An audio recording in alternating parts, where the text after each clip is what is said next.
Thank you so much. I'm so happy to be here. Thank you for inviting me. Thank you, Clara. Thank you, Angela, for initiating this collaboration, which led to my being invited here to this great place, Chapman University. I have to say I got the guided tour of your beautiful campus yesterday, and I was amazed by how beautiful it is and how inspiring. I was thinking that it must be a place really where great ideas must flourish, because you have this combination of aesthetically pleasing surroundings of music and art and sports even, and a creative climate, I think. So that should be ideal, I think, for giving you the kind of intellectual inspiration which a good university should provide. And I also learned that Chapman University indeed is the home of many brilliant minds. So I feel honored, very honored to be here today to speak a little about my research. So Clara already introduced you to fan fiction, in case you didn't know it already, this text type, so I don't have to explain what that is. I'll come into it a bit more in detail in a minute, though. So I thought I'd just start by telling you why you study it at all. I think that studying fan fiction is one way of analyzing how viewers and readers interpret, in this case, popular tough girl characters, like Lisbeth Salander, you see here, and Buffy the Vampire Slayer, or Nikita, we've got there on the right, either by creating new stories that remain close to the original, or rather by taking the character and her story into new directions perhaps not foreseen by the original creators. The aim of my project, called Tough Girls Love, is to analyze not only how viewers and readers respond to representations of female action heroes, but also to see what kind of aspects, perspectives, and alternatives the fan-based creations add to what I like to see as a kind of shared reservoir of representations or narratives focusing on strong female characters, on femininity, and on depiction of love and sexualities. So what I'm going to do in this talk is to present my ongoing research in this project, and I'll first briefly outline some theoretical background, but I'll remain rather low on theory, I think, and I'll give you my research questions. Then I'll move on to discussing some of my results. That is to say, present to you some of my close readings of fan fictions, because I'm a literature scholar, so close readings is basically what I do. But first of all, I'd like to introduce fan fiction a bit more, which I think is a text form not all of you know. How many of you have read fan fiction? Oh yeah, some of you. How many of you have written fan fiction? Nobody. Oh good, no experts in the audience then, good. So in short, fan fictions are then amateur authored stories building on already existing fictional works. And today fanfic is published mostly on the internet, but it also continues to circulate in so-called fanzines. There are general fanfic sites, such as fanfiction.net, which is the largest fanfic site today, where you'll find fanfictions about a wide array of fictional universes from various media forms. You've got TV, film, books, computer games, manga, music, etc., etc. And there are also sites focusing on a specific fandom. A fandom is a media expression and its fans, such as sallysfriends.net, where you'll find news related to Lisbeth Salander and the Millennium world, and also links to works created by fans, such as fan art and fan fiction. And fan fiction is also published in other fora, such as LiveJournal on MySpace and other internet places. Now, fan fiction is not a new phenomenon. It's just a term that is new. It appeared when Star Trek fans, Trekkies, started spreading their own stories, mainly about Kirk and Spock, somewhere in the 1960s or so. Now, to imitate through writing is not new at all. Readers and audiences have always retold stories, often changing details and narrative events to better suit new situations.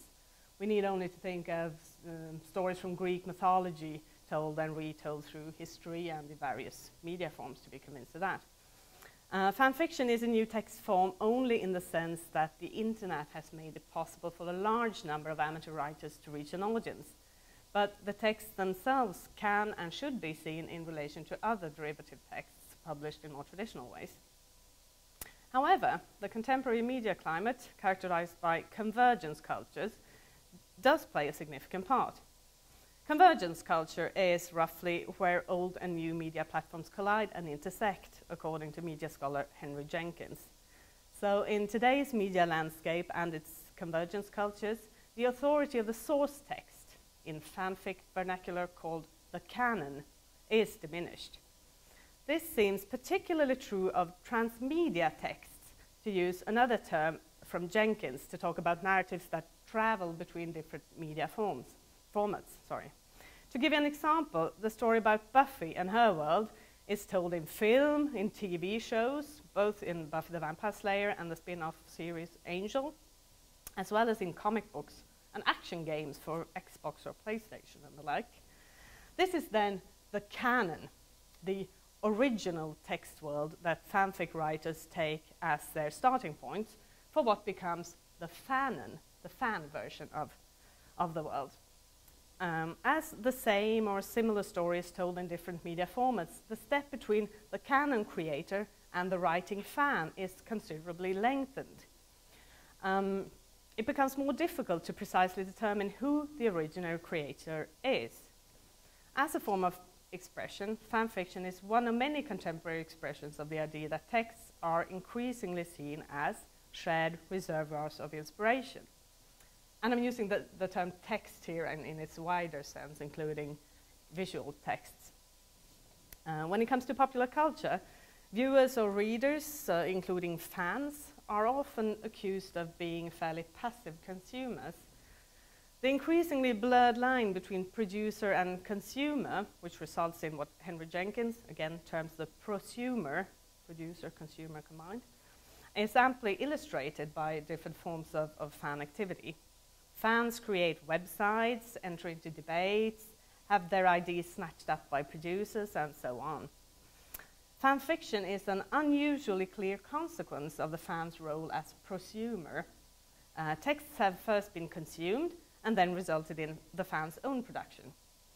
Fanfic authors are members of a participatory culture, not only in the dialogue with the canon, but in exchanges with other members of the fandom, of an online community, in comments published in connection with the fanfic text, and in discussions, and so on. Fanfictions and other forms of unsanctioned fan products have indeed, by many, not least the creators of the original works, been seen as imitative, draining artifacts. At the same time, however, as the text form is becoming more known and increasingly discussed, knowledge is building pertaining to how and in what ways fanfic develops and questions the original work. In my project, I approach a selection of fanfictions as literary artifacts in order to delineate what types of rewriting, resistance, and reanimation that is performed. The close readings are not designed to increase the understanding of the fandom per se, nor of individual fanfic authors. Rather, I approach the text from a literary perspective with the aim of tracing themes, tendencies, and strategies employed. But what I'd like to point out about fanfiction authors, though, and this is based on the studies of the writers behind the fanfic texts, is that fanfic authors are predominantly women. Some studies talk about 93% of fanfic writers being women, others say 87%. I think the numbers aren't important here, but it is clear that most fanfic authors are women. So the primary sources I'm studying then is fanfiction about a number of so-called tough girls or action chicks or female action heroes from films and TV shows. Like, for instance, Buffy and her Vampire Slayer colleague Faith, or Nikita, and who we've seen in various shapes and forms, mostly TV shows, since she first appeared in Luc Besson's film La Femme Nikita in 1992. I might not have the time here to talk about my pilot study of Nikita fanfiction, but I thought I might say a word or two about the Swedish kick-ass girl Lisbeth Salander, if that's all right with you. Having come all this way from Sweden, I thought it would be appropriate to say something about the girl with the dragon tattoo. But first I'll try to explain my research questions a bit. And the central question of my project is, quite simply, what happens to these tough girls when fanfic authors create stories in which Buffy or Nikita or the girl with the dragon tattoo has a relationship, a love relationship, sexual relationship with another character? This sounds like a very naive question, I realize that, and perhaps it is. I'll try to explain better. In traditional love stories, be they 19th century British classics or cheap Harlequin novels, or even in most romantic comedies you see on film today, the central couple is in about 99% of 99 cases out of 100 a heterosexual one, and they usually interact in rather formulaic patterns based on gender stereotypes. You'll have the active, sexually experienced man pursuing and seducing the passive woman, who is, if not a virgin, then at least less sexually expressive. Now, considering the unspoken rule in fan fiction that authors should stay true to the logic of the canon regarding character description, for instance, what happens to tough and very active girls like vampire slayers when they are situated in a romantic relational context? Of particular interest in my study has been the pairing, as it's called in fanfiction, the pairing of tough girls in same-sex relationships, since such texts called femme/texts feature two characters that are kind of gender benders from the outset. In other words, femme/fanfictions are particularly interesting places for negotiations of conventional gender roles within romantic contexts. In addition, and on a more methodological level, this kind of material calls for analytical perspectives besides and perhaps even beyond the gender concept, which has been central in a great many studies of the female-oriented genre of the romance, and also within the field of media and media reception studies. I have, however, come to include also so-called het fanfic, which simply means stories about heterosexual pairings, in order to see whether I can trace any differences and similarities between the portrayals of tough girls in love, depending on whether they're placed by fanfic authors in a homo or a heterosexual relationship. We'll see what that may show. Anyhow, why I got curious about these questions regarding romance, gender, and so on in relation to fan fiction is because pairings is so central in fan fiction. If you browse a fanfic archive on some fanfic website, you'll find that most fanfics are briefly described by their author by a number of both traditional and fanfiction-specific categories, like drama or comedy or angst and fluff, which are more fanfic-specific words then. And I dare say there's always also an indication to what pairing or what pairings the story revolves around. Now, the pairing does not necessarily signal romantic or sexual relationships. The categorization Buffy/Faith, for instance, might simply indicate that the story is about some sort of slayer adventure that they go through together. However, it is clear that a large number of fan fictions, at least about the kind of tough girls that I've been looking at, are concerned with romantic and or sexual relationships. These fan fictions that we may call romantic or erotic or even pornographic, some are classified as adult. They are interesting to discuss in relation to feminist debates on romance stories which contribute to consolidate reactionary gender roles, and to debates on pornography that has been criticized, as you know, by many feminists because of its male gaze and its objectification and subordination of women. My question is then, who is subordinating or objectifying whom in non-commercial written porn, written by women, by the way, about two fictive female characters? Thinking about that question might hopefully bring new thoughts into the discussions about other kinds of pornography or erotica.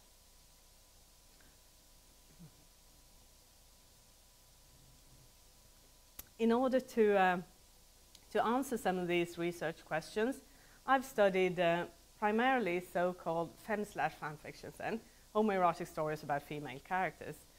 And here I'll focus on the work I've done on Buffy/Faith stories, but I'll also say a few words, I promise, about Lisbeth Salander, that I had the pleasure to discuss just the other day together with Angela Tumini at a Scandinavian Studies conference in Chicago. And as I said, my work on Nikita is more of a work in progress, so I won't go into that.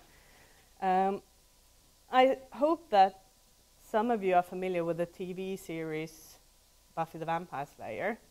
I know one person in the room is. It's a cult TV series, right? It was aired in the US between 1997 and 2003, but it's had lots of reruns. It's no longer aired, but it continues to fascinate fans around the world, judging from the number of fan fiction it inspires.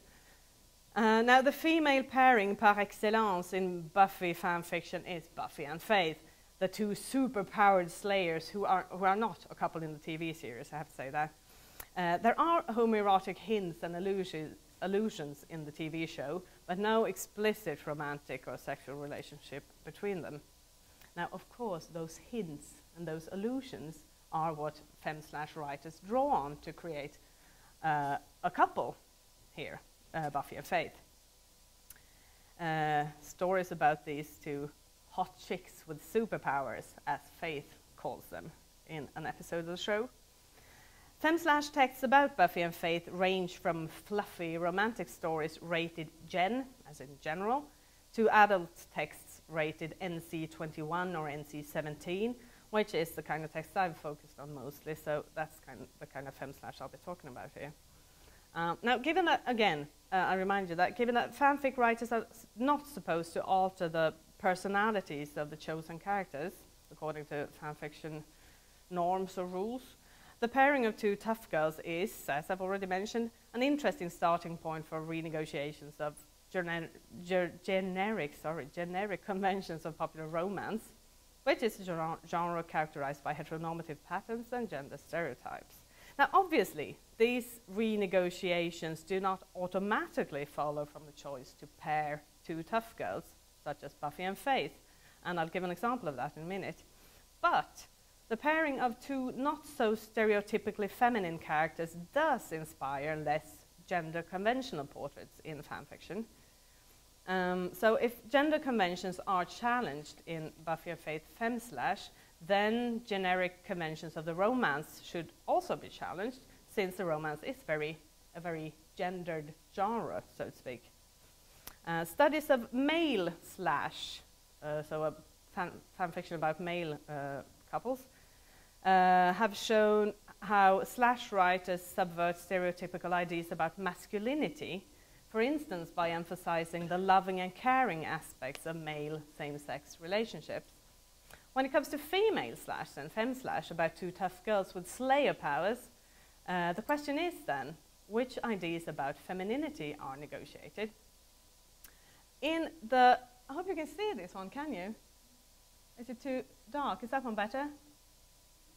Yeah, we'll take that one. In the TV show, Buffy and Faith are portrayed as each other's opposites, in a sense. Buffy, the blonde girl, is portrayed as a good girl, so to speak, who takes her slayer duties seriously, while Faith is a very sexual, and some would say vulgar and promiscuous character, who mainly cares about having a good time. The opposition between the two creates a tension that is played out in different ways throughout the TV shows, and this tension is something that fem/ writers draw on in their texts, not least because the contrasts between Faith and Buffy had so much to do with sexuality. Faith, with her dark hair, sexy leather clothes, and heavy makeup, prefers casual lovers to boyfriends. Buffy, the blonde family girl, adopts a responsible attitude towards dating and sex, and by responsible I mean here that she thinks that mutual love should precede consensual and safe sex. Furthermore, Buffy holds a privileged position compared to Faith, not only because she's the protagonist of the show, but also because she's Buffy the Vampire Slayer, whereas Faith is merely a Slayer who's been activated more or less by mistake. The initial contrast between the two is attenuated as they discover that they share a special bond, the Slayer thing, as it's called in the show. In this process, Faith tries to show Buffy how to have more of a good time and, importantly, to acknowledge the erotic sides of vampire slaying. Isn't it crazy how slaying always makes you hungry and horny? Faith says to Buffy when they first meet. Buffy blushes.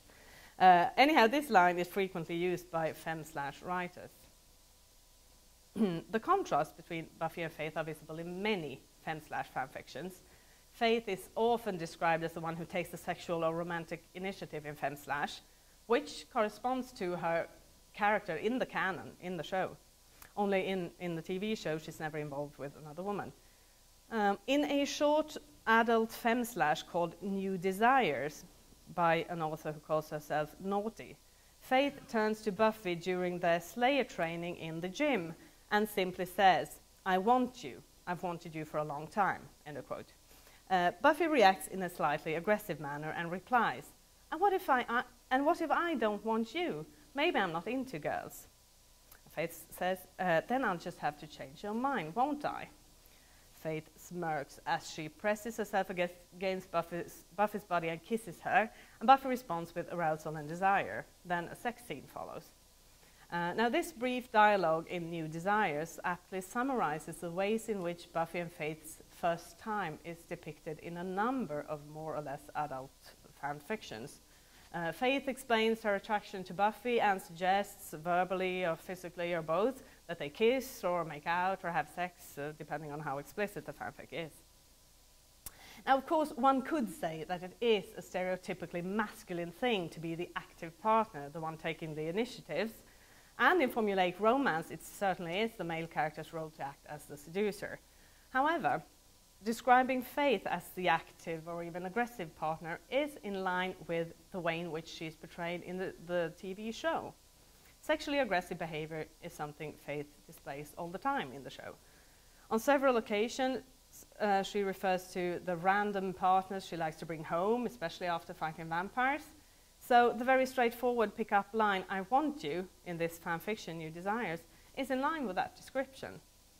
So if we consider her sexually enterprising or aggressive behavior as a renegotiation of feminine gender stereotypes, then it's not a feature created by the femme/authors, but rather by Joss Whedon and the rest of the team behind Buffy the Vampire Slayer. There are also femme/writers who describe Faith and Buffy as almost parodically masculine and feminine, a butch and femme couple of sorts. As an example, I'd like to mention a femme/ called Time to Live, Time to Die by an author called Sweet Faithy, where Buffy gets pregnant by Faith due to a magic spell. Now, Buffy then displays all the symptoms commonly associated with pregnancy, which is, of course, a very female, feminine thing, such as morning sickness and peculiar food cravings. And Faith, rather than staying at home to help Buffy decorate the baby's room, prefers to go for drinks at the local bar, and even pick a fight, or to go for a ride on her Harley Davidson. Once the baby's born, Faith continues to act in a rather macho way. For instance, she wants to know if the baby is really hers. And she wants Buffy to quit her job to stay at home with the baby instead. I would say that in this fan fiction, the author, Sweet Faithy, has exaggerated the canon characterizations of Buffy as a good girl, who's more conventional than Faith when it comes to relationships, and Faith as a bad girl. However, Faith does drive a Harley Davidson in the TV show, and she does like both drinking and fighting. These sides of her personality have been woven into the portrait of her as a rather macho character in this fanfiction, Time to Live, Time to Die. So what happens to gender roles here is that they are transformed into something far more traditional and stereotypical than in the TV show, through a description that imitates the kind of heterosexual couple one might find, for instance, in popular romance. That is, a couple characterized by different kinds of oppositions between two partners. So you'll have the masculine, active, pub-going father character on the one side, and on the other hand, the feminine, passive, homemaker, young mother character. It does seem that in fanfic writers' interpretations, Faith is expected to be the more active partner compared to Buffy. And when a role reversal occurs, this is often presented as unusual in one way or the other. This is especially clear in adult Buffy and Faith femslash containing BDSM sex scenes, where the expected allocation of roles is that Faith acts as Buffy's top, which is the dominating partner in BDSM role play. I should say the BDSM is an acronym for bondage and discipline, dominance and submission, sadism and masochism. This allocation of roles reflects the canon description of Faith, because we see her in the TV show in a sexual banter scene with the vampire Spike, where she openly declares her preference for being the controlling partner. She also, in another episode, she also taunts Buffy, who is then chained to a wall, by referring to kinky sex, saying, "Bondage looks good on you, B. The outfit's all wrong, but hey." However, the TV show also presents Buffy as Spike's top in their very clearly BDSM-influenced relationship, which you'll see in season 6 of the series.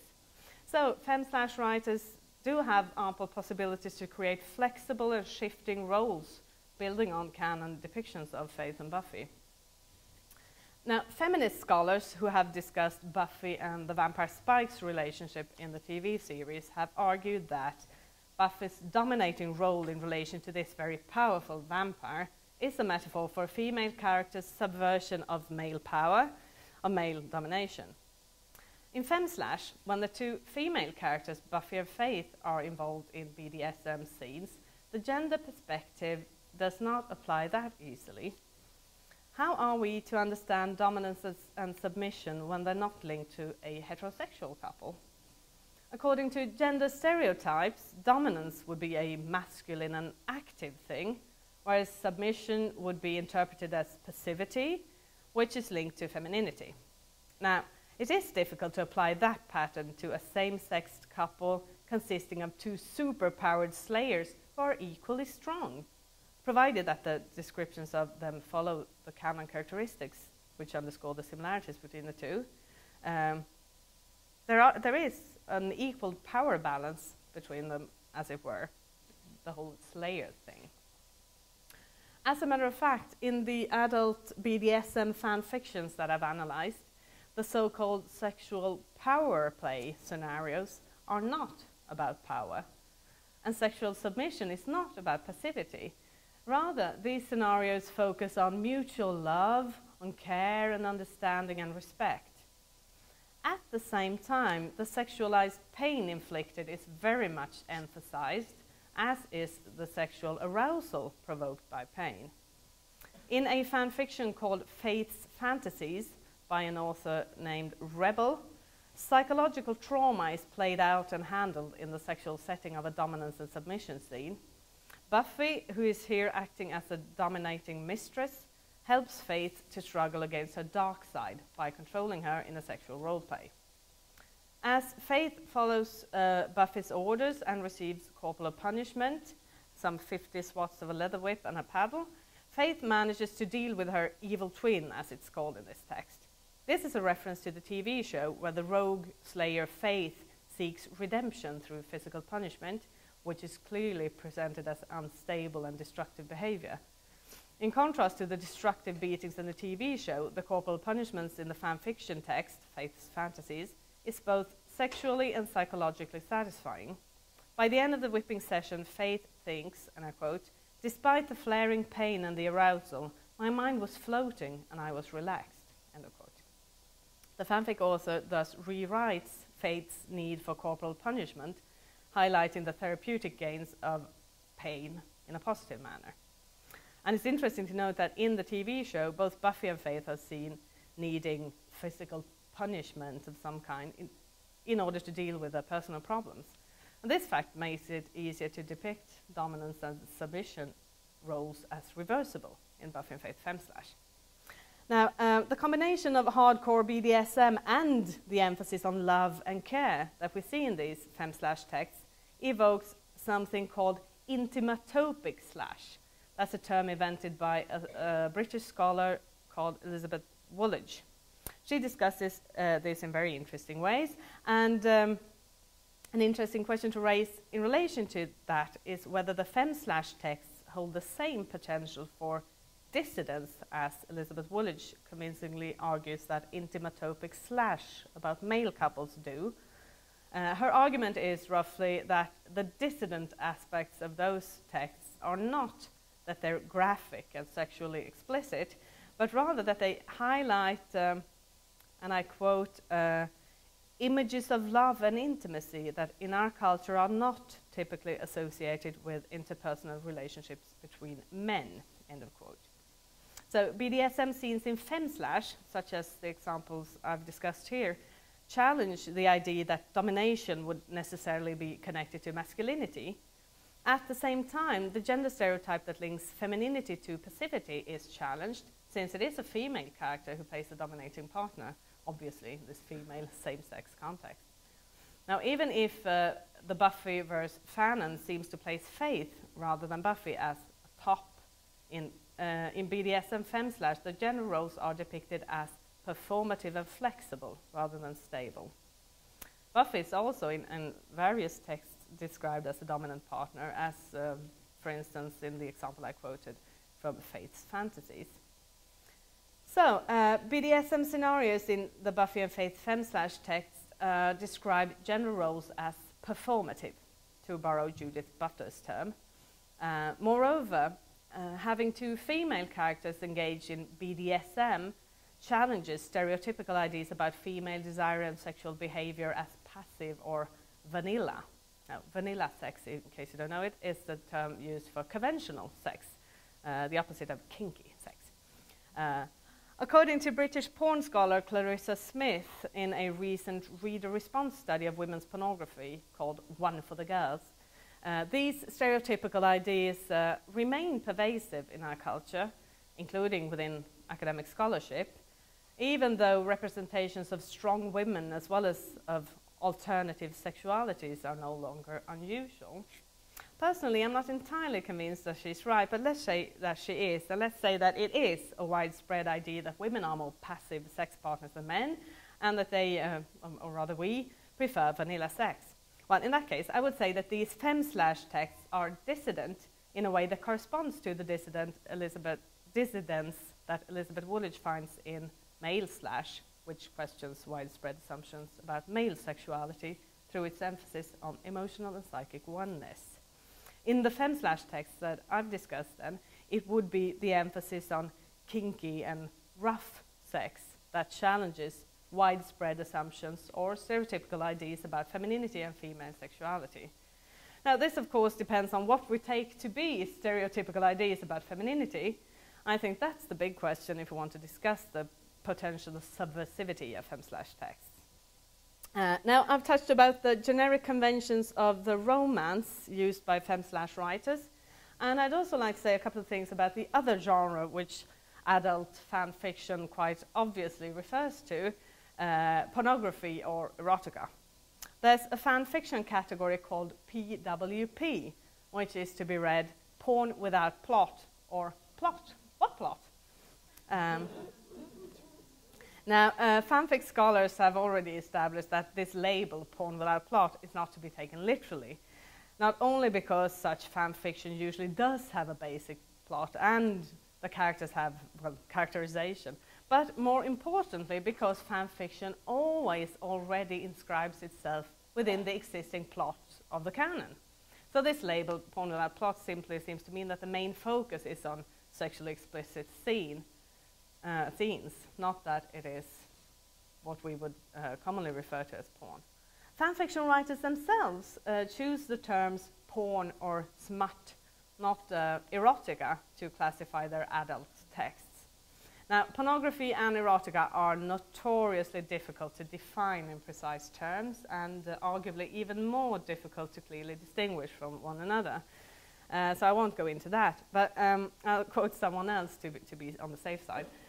In her discussion of hardcore versus softcore pornography, Jane Authers states that hardcore is the real thing as judged against the ersatz second best of softcore, with its endless fondling of breasts and simulated intercourse, which has been tamed for the feminized mass market. End of quote. Furthermore, hardcore emphasizes deviant practices and sex for sex's sake in a series of decontextualized sexual encounters that get straight to the action. Another porn scholar called Jane Juffer stresses, on the other hand, that some texts sold under the rubric erotica may be just as explicit as some pornography. So she's suggesting that the distinction between the two is less important in a text-centered analysis of sexually explicit material, such as my project.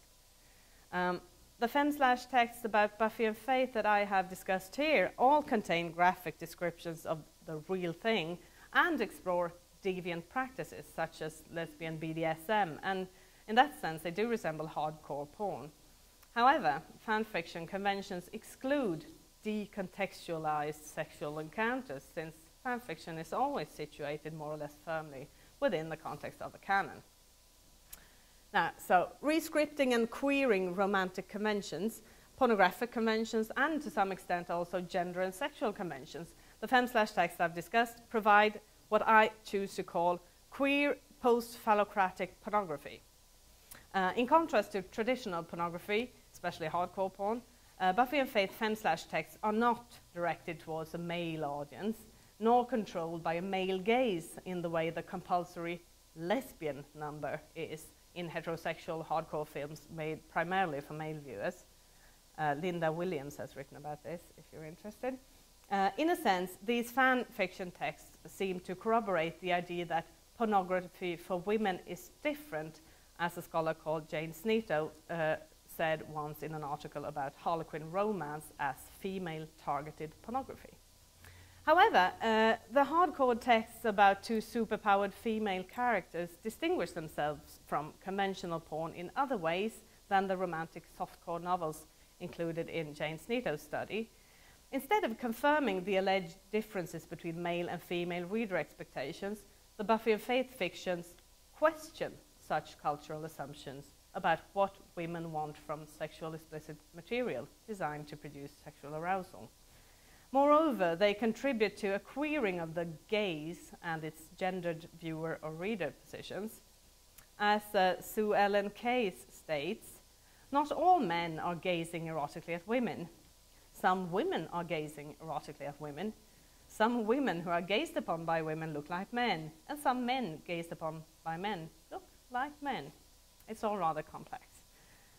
The female-authored fem/slash texts that I've analyzed feature a lesbian or queer gaze, which challenges stable and stereotypical positions of desire, if I may borrow a term from Suzanne Juhasz, who has written about lesbian romance novels. So thus illustrating how fem/slash writers transform traditional scripts of romance and pornography, these texts suggest modifications to current definitions of pornography.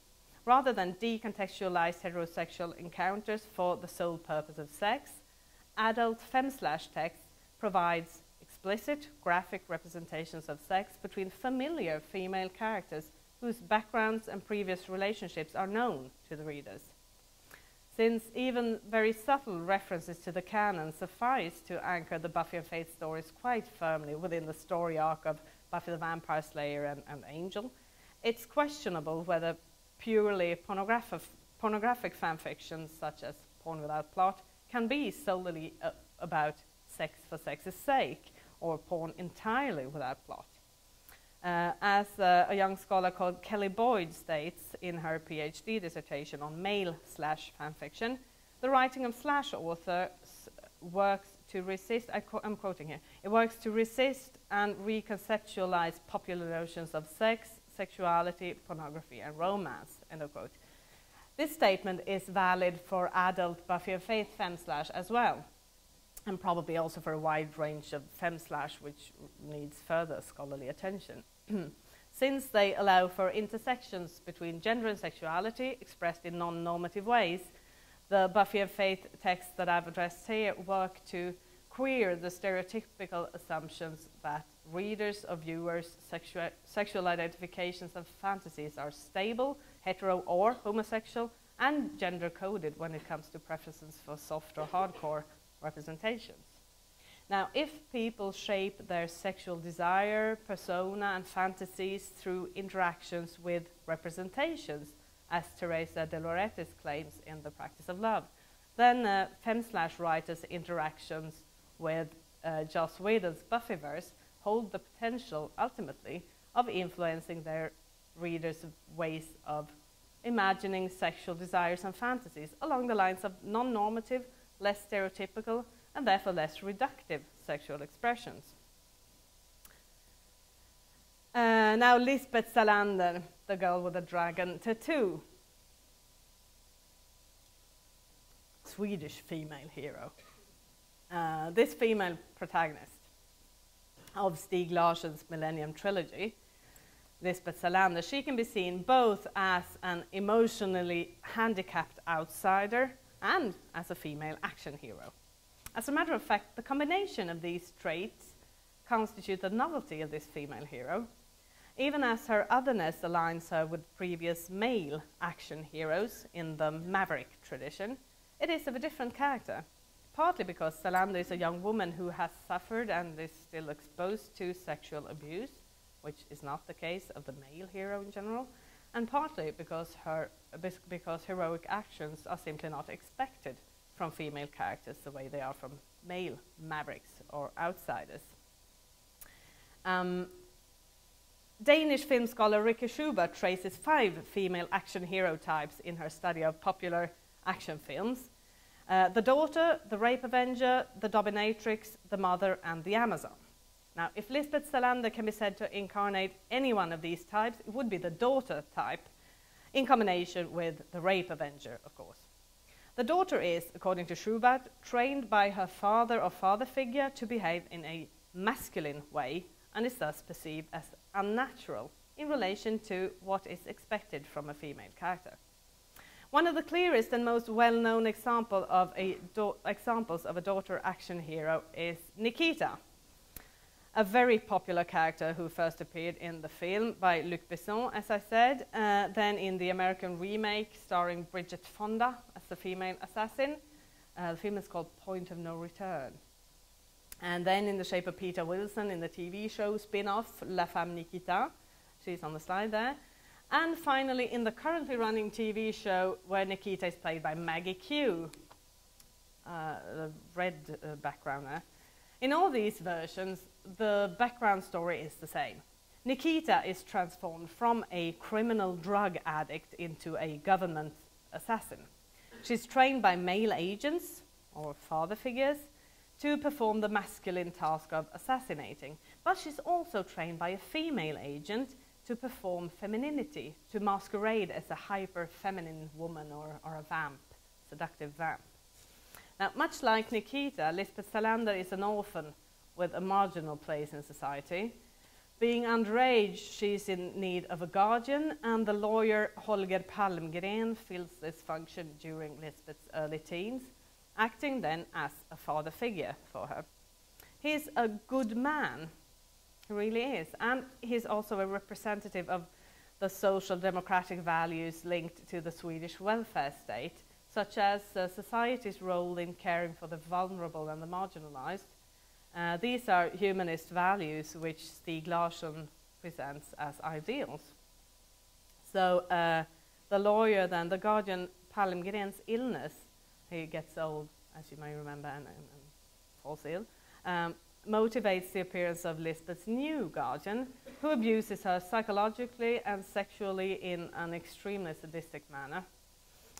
This substitution of an elderly social democratic and humanist guardian by a new and younger lawyer who does not hesitate to abuse his authority, which he holds as a representative of the state, is, I think, symbolic of the disintegration of the Swedish welfare state and its impending death.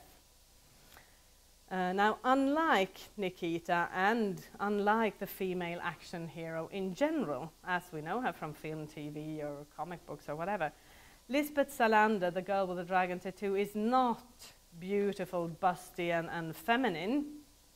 Rather, Stieg Larsson chooses to stress that Salander is, if not ugly, at least not conventionally beautiful, and importantly, that she's not sexy. She's instead described as having an almost childlike or boyish body, and her clothing serves to underline her androgynous nature rather than to highlight a feminine and curvaceous body, as is the case with Nikita when she learns how to masquerade as a femme fatale, or Lara Croft when she goes on various treasure hunts wearing amazingly unpractical outfits for work. Now Lisbeth, the girl with the dragon tattoo, uses clothes to hide rather than to show her body, until traditional feminine vamp attire is needed at the end of The Girl with the Dragon Tattoo. Then Lisbeth's act of masquerading as a hyperfeminine woman is a strategy she uses to successfully carry out her criminal mission. This again evokes the action hero Nikita and her femme fatale agent training. More interestingly, however, in this discussion of Lisbeth as a Swedish hero, is the reason behind Salander's criminal scheme, since it evokes a very Swedish literary predecessor. As you might remember, Lisbeth is planning to get her own suitcase full of gold coins, like Pippi Longstocking. Do you know Pippi Longstocking? Astrid Lindgren's unconventional protagonist.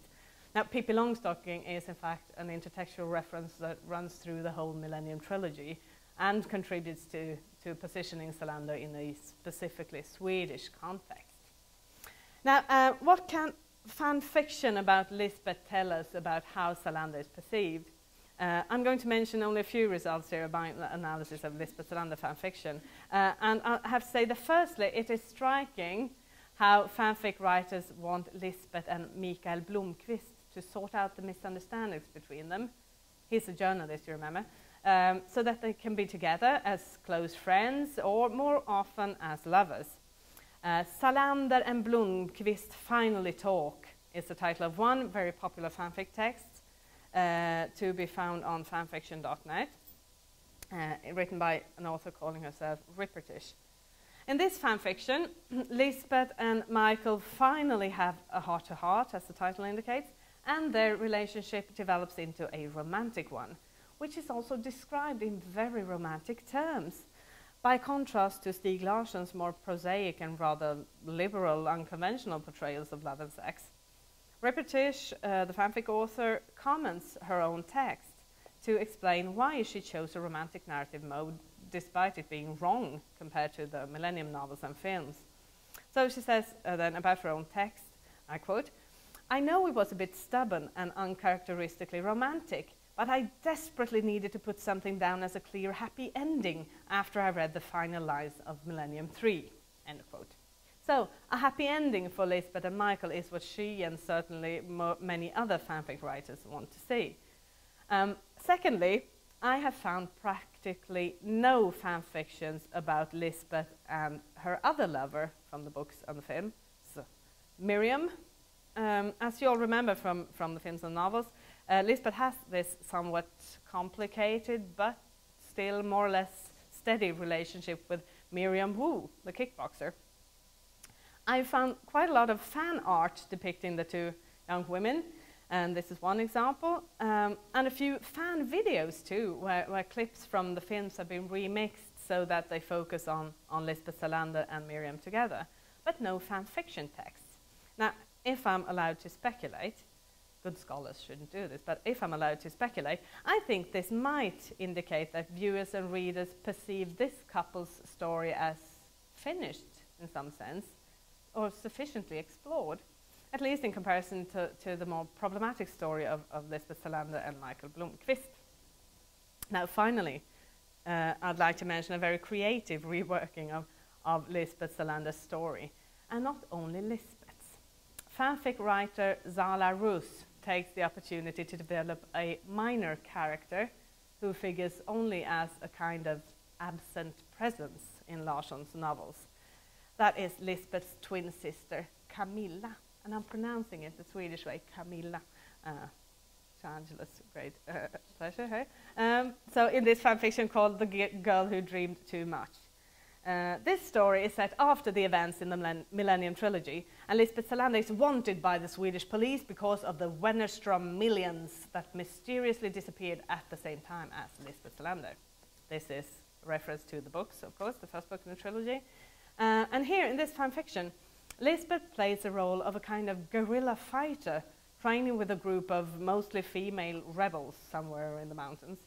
Camilla, her twin sister, is pitted against Lisbeth since she's the leader of a Swedish neo-Nazi organization in which the former male leaders have been pushed back by the younger female officers led by Camilla, who ruthlessly had her adversaries killed in what appeared to be car accidents.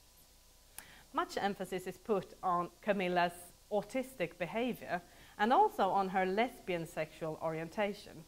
In other words, this author draws on the description of Lisbeth in Millennium to create for her twin sister characteristics that might be traced back to personal development during childhood.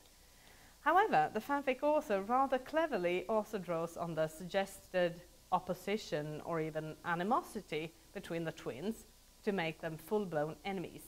In Zala Russe's story, Camilla is portrayed as her father's daughter. She is described as a ruthless assassin with, and I quote, intelligence and meticulous planning skills, end quote, which evokes Zalachenko, the ex-Soviet secret agent who in Millennium is Lisbeth's worst enemy. So in short, this fanfic author works with the political oppositions that Stieg Larsson depicts in Millennium and creates a political battle that is concretely played out between the left-wing or social democratic hero Lisbeth, defender of her mother who was an abused wife in a welfare case, and on the other hand, the fascist and racist officer Camilla, who seems to follow in her father's footsteps. Now, these various responses to Millennium demonstrate not only that Stieg Larsson's work fascinates and inspires many writers and artists, but also that the Millennium Trilogy and Lisbeth Salander provide rich material for creative fans to take in different directions, not necessarily foreseen by Stieg Larsson, I think. It's also clear that one of the reasons why Millennium fascinates so many readers and viewers is to be found in the engagement with political issues. And here Stieg Larsson inscribes himself within a long Swedish crime fiction tradition. I'm concluding now, don't worry. As Angela Tumini pointed out in our joint presentation at the Scandinavian Studies Conference in Chicago a couple of days ago, I'm going to quote you here now, Angela. What makes the success of Larsson's whole trilogy particularly interesting is that men are crazy about it just as much as women are. Unlike Sex and the City or Twilight, for example, which are largely targeted at an audience, at a female audience, what makes the Salander phenomenon unique is the fact that it's not just a female franchised one. Thus, the possibly autistic, antisocial misfit who uncompromisingly stalks the streets of Stockholm has actual strong bisexual appealing potential that can transcend the clear-cut dividing lines of fiction gender realms. End of quote. What the depiction of Lisbeth Salander has in common with the fanfic portrayals of Buffy and Faith is a kind of bisexual or even queer gaze, which I think to some extent works to question the assumptions that readers and viewers have of these stable, hetero, homosexual sexual identifications. I think that rather the fascination with Lisbeth as a female hero illustrates how readers and viewers take pleasure in transgressions of conventional gender patterns and of patterns linked to how heroes are portrayed in books and films. Lisbeth Salander, as well as Buffy and Faith, and the fan fiction linked to all these tough girls, can be seen as concrete illustrations of what Eve Kosofsky-Sedgwick describes as, sorry, I thought I had that quote, as the open mesh of possibilities, gaps, overlaps, dissonances and resonances, lapses and excesses of meaning when the constituent elements of anyone's gender, of anyone's sexuality, I should have this, aren't made or can't be made to signify monolithically. if such non-monolithical representations of female heroes originating from established or amateur creators begin to take their place in our shared reservoirs of inspiration, they might open the path for less stereotypical and more varied narratives of female heroes, and of love stories, and of sexual expressions, and they might possibly also alter genre conventions, and hopefully even ultimately lead to a little more open-mindedness in the world. And here I have to confess, yes, I am an optimist. Thank you for your attention.